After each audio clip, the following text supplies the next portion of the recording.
When it's a family member, you have to walk away from. But it's my family when it's your family. Hello, y'all. I'm Dianna, Brianne. I don't give advice, suggestions, information, recommendations. I do share with you my perspective on different topics, as is with this one. I hope you like, share, subscribe. All channel names are pinned to the top of the comments section or description box below. So what about when it's your family? When it's somebody, a family member, it could be a distant relative, it could be a closer family member, and their behaviors are repetitively, consistently toxic, and they disrupt your life, make you sick, pull you down, cause all kinds of havoc and commotion. You've done your very best at trying to help them, nurture them, care for them, guide them, steer them in the right direction, and yet they continue to do certain behaviors of any kind that are toxic. So what do you do? Well, we all try to hold on to, especially family members or people that's been friends for us for a long time, sometimes business associates, but what when they're really toxic? Well, for me, I try to, first of all, start out with a limited relationship, which means I try to get the good and avoid the bad. And if that doesn't work, then I just distance myself at different stages and steps to the point where I feel it's kind of a safe zone and I'm okay and I have maybe a little bit of the relationship or I can get a little bit of it. But there's also been other relationships that I've just had to completely walk away from, and sometimes leaving the door closed, and yet knowledge that if they ever make permanent change, not temporary change just to fool you and like, oh, you changed, okay, come on back in, and then you find that it's just the same as it was before.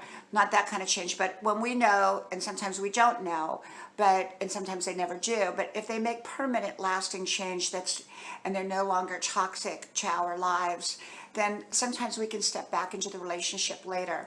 But it depends on who we're talking about. It depends upon the situation.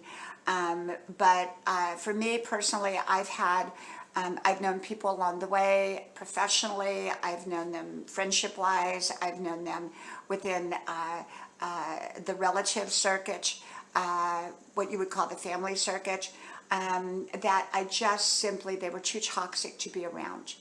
And that you would get pulled into their muck and their dysfunction, no matter how hard you tried to stay out of it. Once you got around them, they would pull you in, and you just felt depleted and lost and sickened and disgusted after.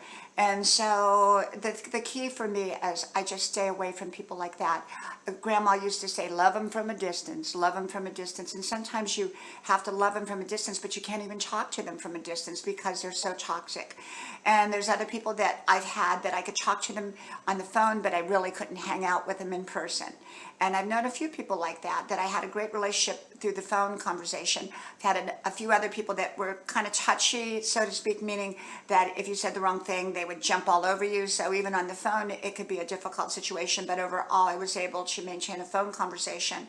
Other people, I've just had to completely avoid. And then there were some people that I could have limited relationships with and be okay with that. So I think it's important to know what the relationship is.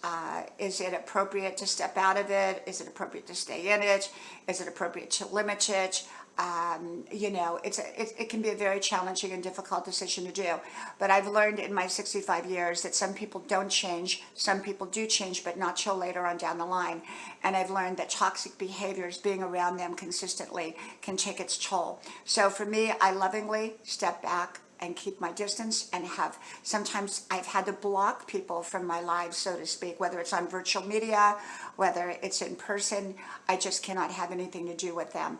And it doesn't matter who they are. If they're toxic to my life, and I've given them every opportunity to change that toxicity, and they're not, I've had to block people from my lives, meaning I've had to step back and have no contact. Okay? From my house to yours, may Heavenly Father bless you, and I hope to talk to you soon again. Bye-bye.